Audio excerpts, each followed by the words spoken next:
kita akan spending miliaran, puluhan miliar, ratusan miliar bahkan ketika melakukan promosi, tapi seringkali tidak tepat sasaran. Kita hanya ngelihat eksplisit. Nah, ini satu topik yang luar biasa ya teman-teman ya. Kita hari ini akan banyak belajar. Looking for unconscious asosiasi yang dimiliki oleh konsumen. Nah, semuanya ada di dalam pemaparannya dari Mbak Sevia kita dengan bersama. Silakan Oke. Mbak. Bisa Thank you, Mas Freddy, Mas Irwan. Tadi pemaparannya Mas Freddy benar banget ya, karena itu memang dilematis sekali ya, urusan apa namanya konsumen ini, gitu ya. Jadi apa namanya, kalau saya boleh share screen dulu ya, Om Freddy, karena kalau Ya. nggak ada screen itu, nggak ada yang visual itu kok rasanya nggak nyaman ya. Kita Oke, nggak Mbak. ada direction gitu ya. Oke, Silakan, Bapak. Mbak. Silakan. Sebelumnya selamat malam dulu Bapak Ibu sekalian gitu ya. Selamat bergabung di acaranya Brand DNA ini. Suatu kehormatan sekali nih saya diajak Om Freddy nih gitu ya untuk bisa sharing di sini. Saya tahu Brand DNA sejak tahun 2005 gitu Yes. ya. Iya, dan kita baru satu frame kali ini loh Om Fred. Baru benar. Padahal kenal dari 2005, luar biasa ya kita nih. Oke, Bapak Ibu sebelumnya saya minta izin dulu untuk bisa share screen ya atas apa yang ingin saya sedikit paparkan di hari ini ya Bapak Ibu ya, mengenai implicit association test gitu ya, yang tadi seperti Mas Freddy sudah katakan, kayak ngomong konsumen itu ya kayak apa ya, misteri gitu ya, yang susah-susah gampang gitu ya untuk kita apa namanya, kita pahami maunya apa gitu. Nah, makanya hari ini saya sekedar ingin sharing Bapak Ibu sekalian yang mengenai salah satu alternatif gitu ya, bagaimana untuk memahami konsumen apa yang ada di balik benaknya, yang mungkin bisa melengkapi metode-metode apa namanya, survei gitu yang sifatnya eksplisit yang selama ini sudah common sekali Bapak Ibu lakukan gitu ya untuk perusahaan Bapak Ibu. Nah, namun sebelumnya mungkin saya perkenalkan sedikit siapa diri saya gitu ya. Kalau Mas Freddy bilangnya dia brand believer, kalau saya consumer behavior enthusiast gitu ya. Saya itu suka semua tentang konsumen, bagaimana mereka itu mengambil keputusan gitu ya Bapak Ibu ya. Ya karena bagi saya gini, bagaimana sebuah brand itu bisa berkembang itu tergantung dari konsumennya. Maka bagaimana konsumen itu memutuskan, itu saya suka sekali. Saya tuh brand enthusiast. Sebenarnya ini ya kata-kata yang lebih edukatif ya Bapak Ibu dari kepo. Saya sebenarnya kepo Bapak Ibu gitu loh.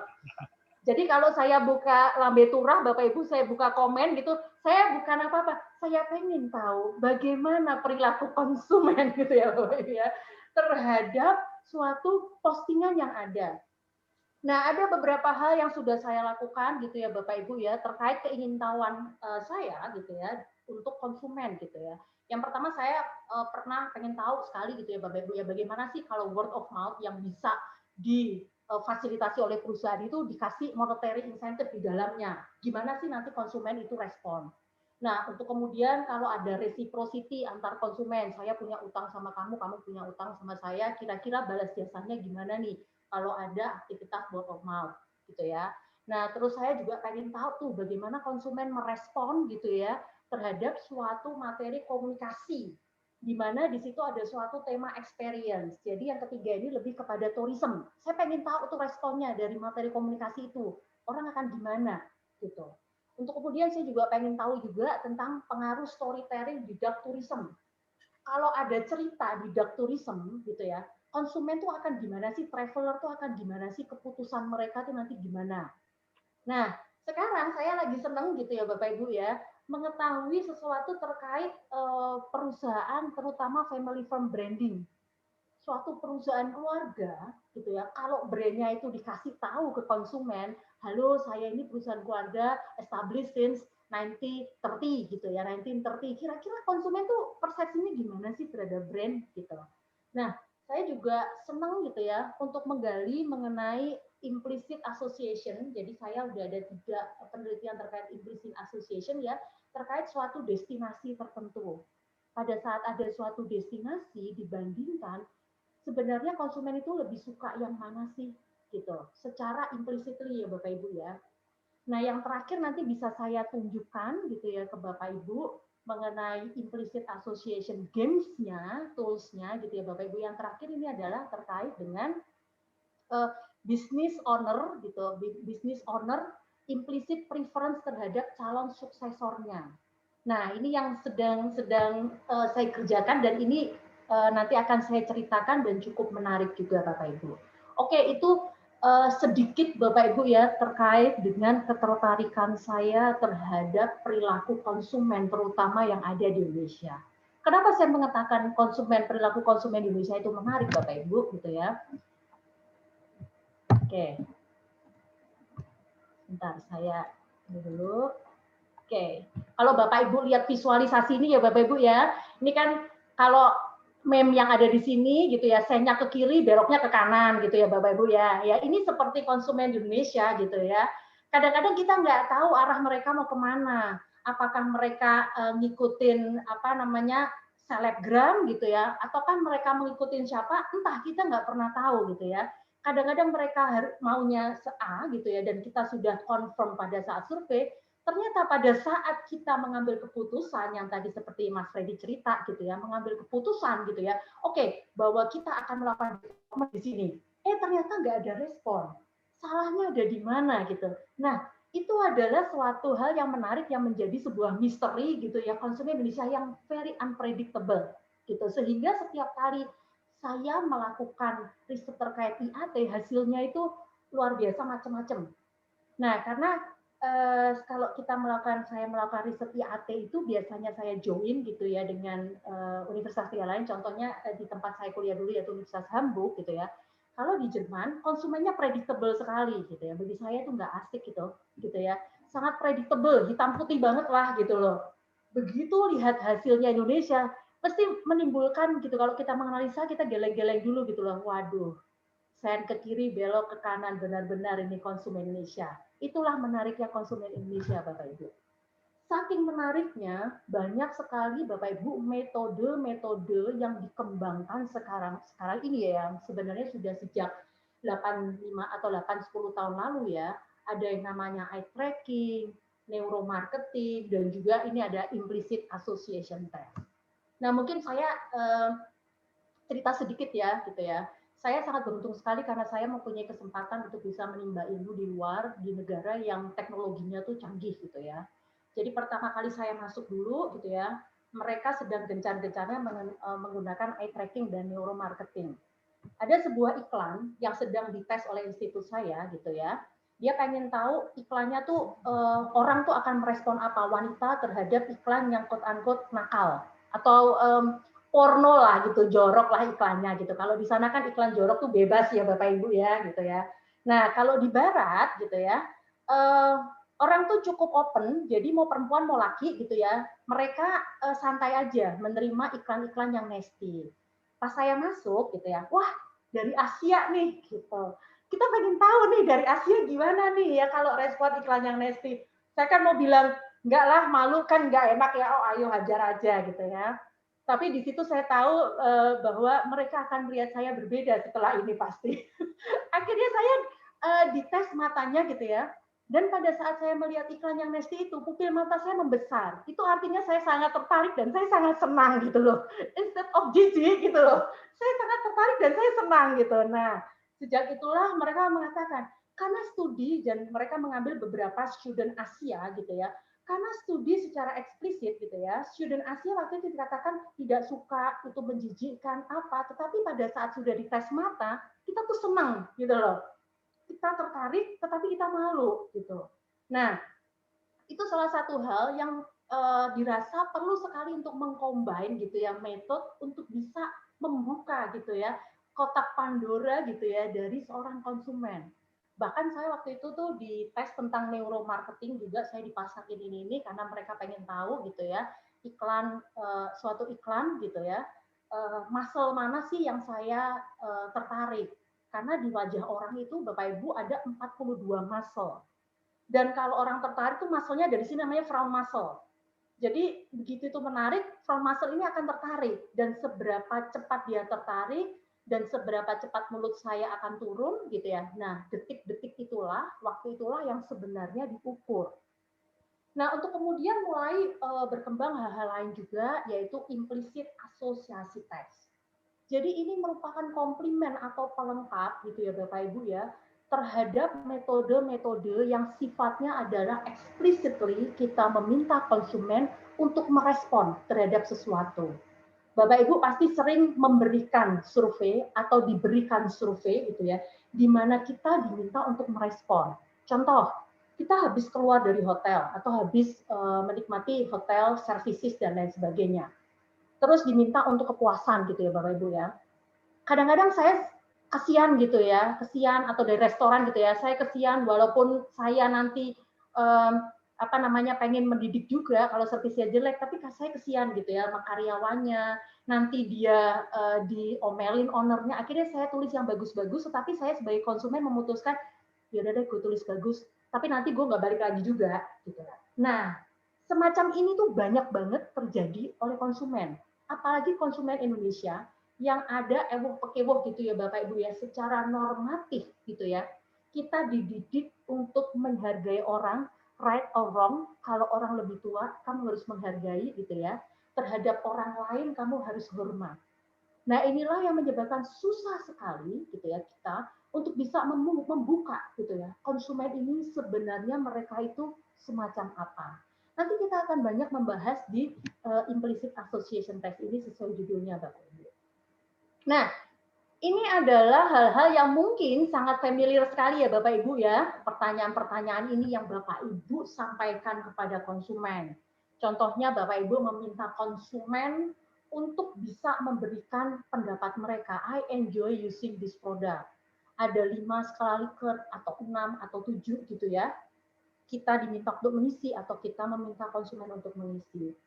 Atau yang kalau kita di dalam perusahaan yang terkait HR, Bapak Ibu gitu ya, kita pengen tahu nih karyawan kita, the management of this organization is supportive to me. Kita pengen tahu juga, dan apakah produk itu sesuai keinginan kita, apakah iklan itu appealing dan juga engaging buat kita, apakah experience yang sifatnya adventures itu cocok buat kita. All those question gitu ya, ini selalu ditanyakan ke konsumen dan konsumen biasanya mempunyai tendensi untuk menjawabnya secara normatif gitu. Terutama kalau kita memberi pertanyaan dan peristiwanya itu sudah ada beberapa waktu yang lampau gitu ya. Dan kita minta konsumen itu untuk recall memory. Nah, itu semakin menyusahkan mereka lagi gitu ya untuk bisa memberikan jawaban secara objektif. Nah, inilah yang dikatakan sebagai tantangan yang harus dihadapi gitu ya, apabila kita hanya menggunakan satu jenis metode untuk menggali pendapat atau preferensi dari konsumen. Saya ada kasih contoh gitu ya Bapak Ibu ya, sebuah penelitian. Penelitian ini dilakukan oleh orang yang menciptakan tools gitu ya, implicit association test yang mulai bringing up implicit association test. Nah, dia pengen tahu mengenai Pepsi dan Coca-Cola, Bapak Ibu, gitu ya. Bukan di Amerika, tetapi di Eropa, lebih tepatnya di Polandia, gitu ya. Nah, secara eksplisit pada saat ditanya, gitu ya, Coca-Cola secara umum dipersif lebih populer dibandingkan Pepsi. Tetapi Pepsi itu dipersif lebih modern loh daripada Coca-Cola. Nah, itu secara eksplisit Bapak Ibu. Nah, pada saat dilakukan implicit association test, responden itu lebih prefer Coca-Cola dibandingkan Pepsi. Bukan karena mereka tidak suka Pepsi, tetapi mungkin mereka lebih suka Coca-Cola. Gitu aja gitu. Saya bukannya nggak suka, tapi saya lebih prefer Coca-Cola. Nah, kalau saya tutupin yang implisitnya Bapak Ibu gitu ya, Bapak Ibu hanya menggunakan eksplisit untuk kemudian Bapak Ibu punya brand dan punya event gitu ya, mau menggandeng Pepsi atau Cola gitu ya, Bapak Ibu mungkin akan memilih Coca-Cola, nggak ada salahnya juga Bapak Ibu gitu ya, atau Bapak Ibu mau memilih Pepsi, nggak ada salahnya juga Bapak Ibu, karena dari hasil Coca-Cola lebih populer, tapi Pepsi dipersif modern. Jadi kalau Bapak Ibu punya acara untuk milenials, mau milih Pepsi, go ahead, nggak akan gagal. Karena ternyata secara implisit juga tidak ada sesuatu gitu ya Bapak Ibu ya yang membedakan mereka. Hanya Coca-Cola lebih disukai. Jadi tidak akan ada suatu hal yang salah dalam keputusan manajerial nantinya gitu ya, mau menggelontorkan dana untuk co-branding dengan kedua merek ini nggak ada salahnya. Nah dari situ saya ingin membawa gitu ya Bapak Ibu ke dalam suatu pemikiran tidak selamanya apa yang terungkap di eksplisit itu akan berbeda dengan implisit gitu ya.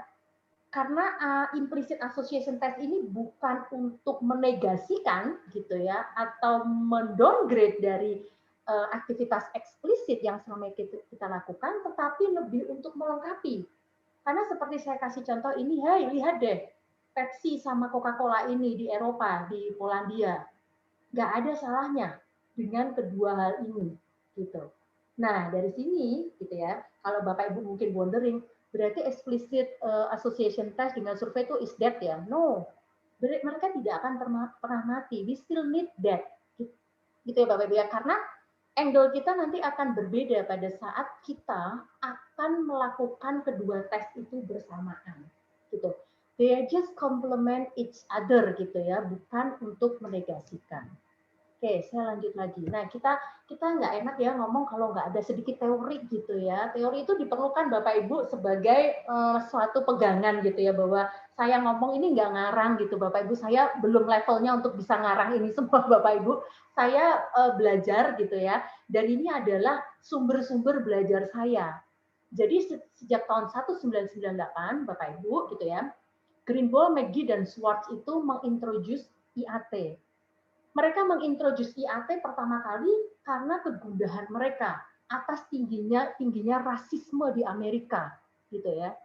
Nah, selama ini kalau orang diminta untuk pertanyaannya, lu welcome nggak gitu ya sama orang-orang kulit hitam gitu ya, apakah kamu sudah move on?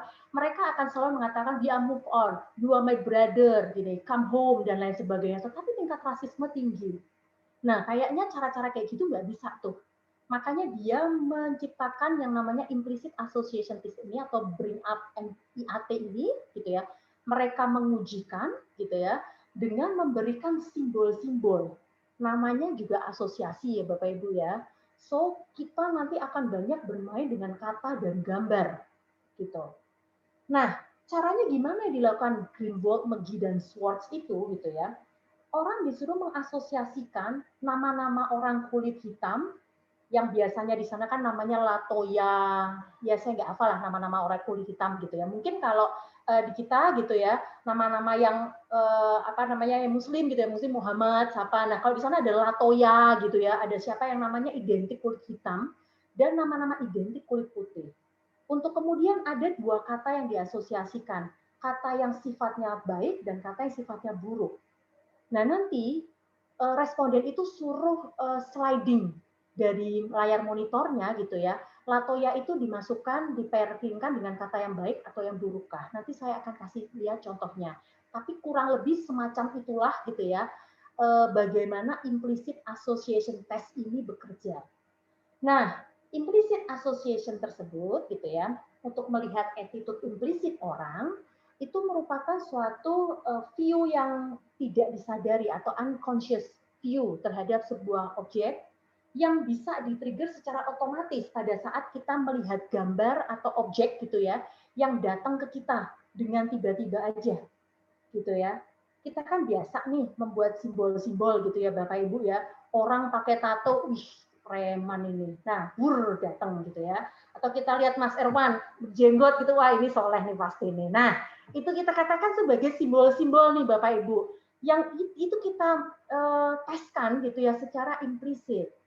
Nah, pengukuran attitude secara tradisionally gitu ya Bapak Ibu dengan self-reporting rating gitu ya, biasanya hanya mengcapture eksplisit saja dan ada beberapa kelemahannya di sini, yaitu ketidakmampuan responden untuk creative personal memory automatically. Karena banyak sekali apa namanya noise ya Bapak Ibu ya, noise di konsumen tuh banyak sekali ya, yang saya seperti selalu kasih contoh berapa banyak iklan yang lo denger dalam satu hari atau merek yang lo expose dari bangun tidur sampai lo tidur lagi gitu ya, dari Aqua, Swallow, sari roti gitu ya. Nah, itu kan banyak sekali. Nah, itu adalah noise. Dan pada saat kita minta mereka fokus terhadap suatu pertanyaan, mereka akan berusaha untuk mengingat-ingat lagi, dan noise itu biasanya bekerja gitu ya Bapak Ibu ya. So, ada beberapa drawback. Salah satu yang paling besar adalah inability to retrieve their personal memories automatically. Oke.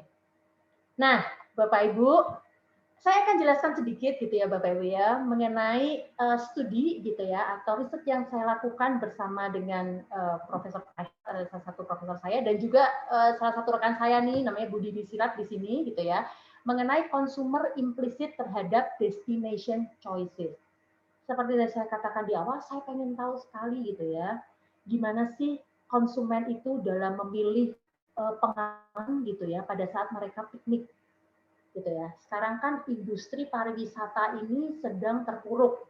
Tetapi sebelumnya gitu ya, industri pariwisata Indonesia itu sedang berkembang. Karena penduduk-penduduk ses yang menengah gitu ya, mereka mulai mempunyai kesadaran untuk piknik. Jadi pada saat sebuah survei dilakukan gitu ya, seberapa sering mereka melakukan piknik gitu ya, mereka mengatakan paling tidak setahun dua kali. Dan dari mana dan di mana mereka piknik gitu ya, mereka bisa mengatakan bahwa mereka akan piknik di dalam negeri dan mereka menabung atau spend uangnya memang untuk piknik. Jadi awareness orang gitu ya untuk melakukan vakansi gitu ya, atau vacation gitu ya itu tinggi.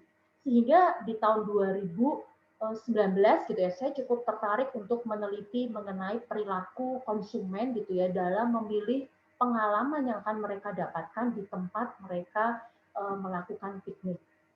Nah, saya melihat pada saat itu bahwa sebenarnya secara umum gitu ya, orang kalau mau piknik di suatu tempat, itu ada 4 pengalaman yang ingin mereka dapat di sini. Bisa salah satu, bisa semuanya ingin mereka dapatkan. Tetapi biasanya ada satu pengalaman yang dominan, yang pengen saya lalui pada saat saya piknik. Nah, saya meminjam kuadran ini dari salah satu ekonom gitu ya, namanya Pine and Gilmore ya Bapak Ibu ya. Dan di situ dikatakan bahwa pengalaman itu sebenarnya ada 4 kuadran aja. Yang pertama terkait entertainment. Jadi saya kalau piknik saya cuman maunya menikmati saja di situ. Gitu ya. Contoh saya lihat tari kecak gitu ya. Saya datang ke kafe-kafe lihat live musiknya saja, I just enjoy live aja gitu ya. Atau bisa juga yang edukasional di sini Bapak Ibu di kanan kuadran kanan atas gitu ya. Saya datang ke suatu tempat untuk berlibur karena saya pengen mempelajari budayanya. Saya pengen terlibat gitu ya dalam budaya, saya pengen datang ke museum, ke kota-kota tuanya, saya pengen tahu culture di sana. So, motifnya lebih kepada edukasional. Nah, ada juga yang escapist. Escapist itu saya pengen berlibur, tetapi saya pengen immerse, saya pengen lepas bebas, makanya saya mau bungee jumping, saya mau trekking naik sepeda gitu ya. Pokoknya saya mau trekking dalam hutan atau di apa namanya di Tegalalang, whatever. Pokoknya saya mau menyatu dengan alam dan saya mau menjadi bagian gitu ya dari alam. Adventures lah ceritanya gitu ya Bapak Ibu ya.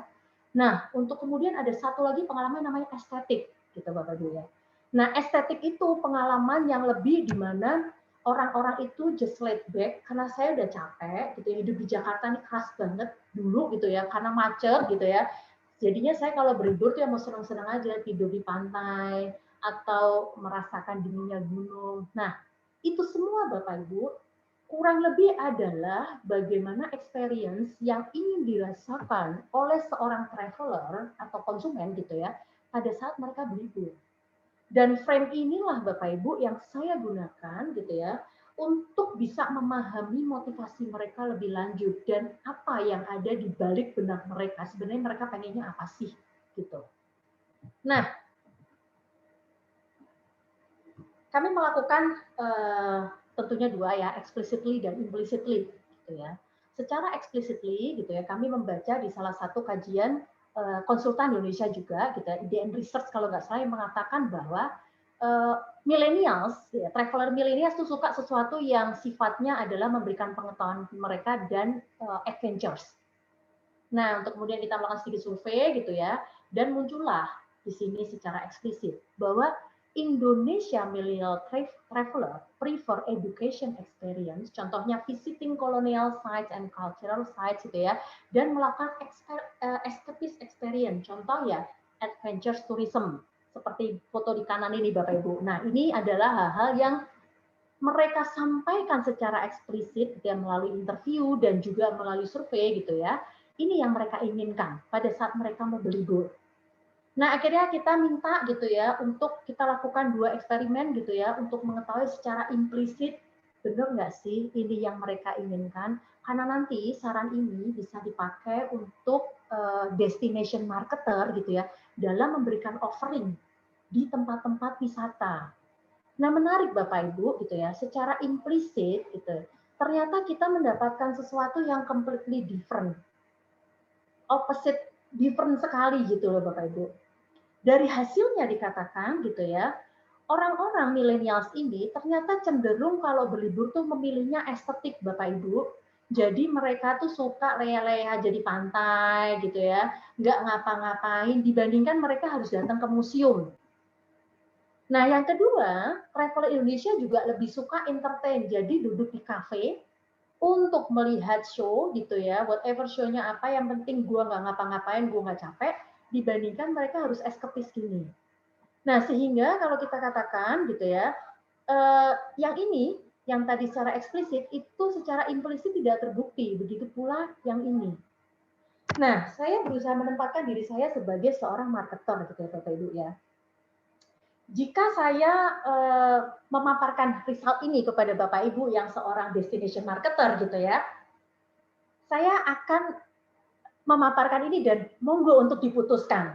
Gitu. Bagaimana?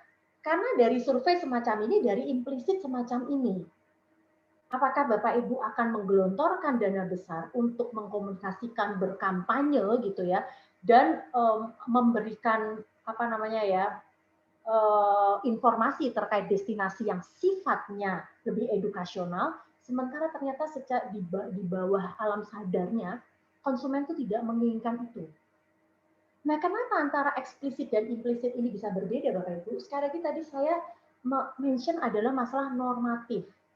Millennials mungkin ingin dilihat cool ya, Bapak Ibu ya. Gue kalau berlibur gitu ya, arum jeram itu cool banget, gue anak masa kini gitu ya. Atau gue ini anak yang nerd, gue ke museum biar aku tampak smart gitu ya. Tetapi itu adalah sesuatu yang dia tampilkan, Bapak Ibu. Karena dia ingin terlihat semacam itu, tetapi bukan dia itu, tapi dia ingin nampak semacam itu, gitu ya. Nah, makanya tadi kalau yang awal Coca-Cola Pepsi, dia tidak ada sesuatu yang confronting di situ, dari eksplisit dan implisit. Tetapi pada saat kami melakukan riset ini, gitu ya, ternyata ada 2 result yang completely different di sini, antara implisit dan eksplisit. Bapak Ibu gitu ya, yang pastinya akan bisa dijadikan pertimbangan gitu, yang cukup harus intens gitu ya, pada saat perusahaan nanti mau memutuskan.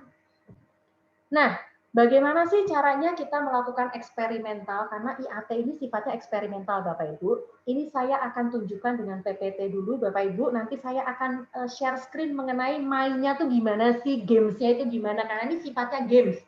Kita nggak akan meminta konsumen itu untuk nyatet, nulis, nggak ada. Mereka hanya punya span of concentration, itu maksimal 10 menit, Bapak Ibu. Kalau survei lebih dari 10 menit, that's it.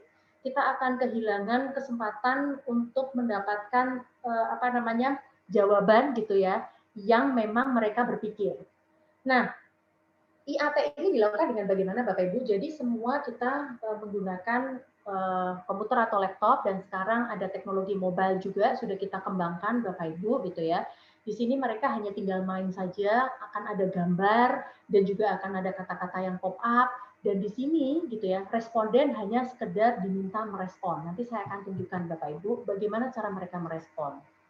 Nah, untuk yang tadi eksperimen yang saya lakukan terhadap pengalaman yang diinginkan oleh konsumen gitu ya, kami punya 257 partisipan. Dan kami menggunakan gambar-gambar yang sifatnya edukasional itu melukis gitu ya, memasak, datang